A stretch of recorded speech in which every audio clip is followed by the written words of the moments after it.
Kita beralih ke sorotan lain, saudara. Seorang wartawati media online di Banjarbaru, Kalimantan Selatan ditemukan tewas di tepi jalan di kawasan Gunung Kupang.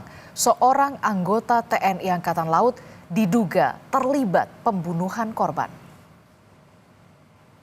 Juwita, wartawati media online di Banjarbaru ditemukan tewas pada 22 Maret yang lalu.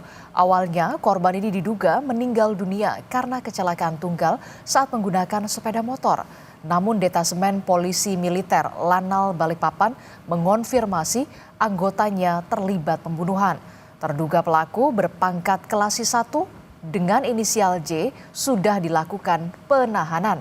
Sementara polisi mengaku masih mengumpulkan alat bukti dan akan berkoordinasi dengan TNI Angkatan Laut sebelum hasil penyelidikan diungkap ke publik. Koordinasi dulu, kita koordinasikan semuanya, karena kita masih mengumpulkan alat bukti dulu. Nanti kalau sudah semuanya sudah lengkap, alat buktinya lengkap, kita tes release nanti sama-sama. Benar terjadi pembunuhan ya yang dilakukan oleh oknum anggota Lanal Balikpapan berinisial J ya, pangkat Klasisi 1 terhadap korban saudari Juwita yang terjadi pada hari Sabtu tanggal 22 Maret 2025 di wilayah Banjarbaru, Kalimantan Selatan. Tuh, ini masih dalam proses pendalaman penyidikan. Terkait dengan keterlibatan anggota TNI Angkatan Laut yang diduga membunuh seorang wartawati media online di Banjarbaru, Kapuspen TNI bilang pihaknya masih menunggu hasil penyidikan polisi. Kata Kapuspen TNI Brigjen Kristome Sianturi, TNI juga membantu mengungkap kasus ini melalui POM Angkatan Laut untuk bekerja sama dengan polisi.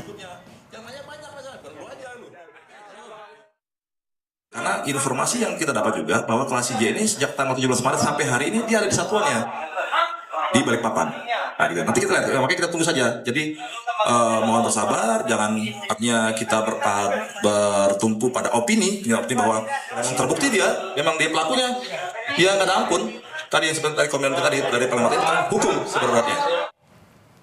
Keluarga Juwita, korban pembunuhan, meminta polisi transparan dalam penyelesaian kasus kematian yang dinilai janggal. Kakak korban meminta pelaku agar dihukum seberat-beratnya. Keluarga korban tidak menampik jika terduga pelaku merupakan calon suami Juwita yang rencananya akan menikah di bulan Mei. Namun keluarga merasa ada kejanggalan pada kondisi kematian Juwita karena menilai bukan karena kecelakaan tunggal. Keluarga meminta agar pelaku mendapat hukuman mati dan menuntut proses hukum dilakukan melalui peradilan sipil.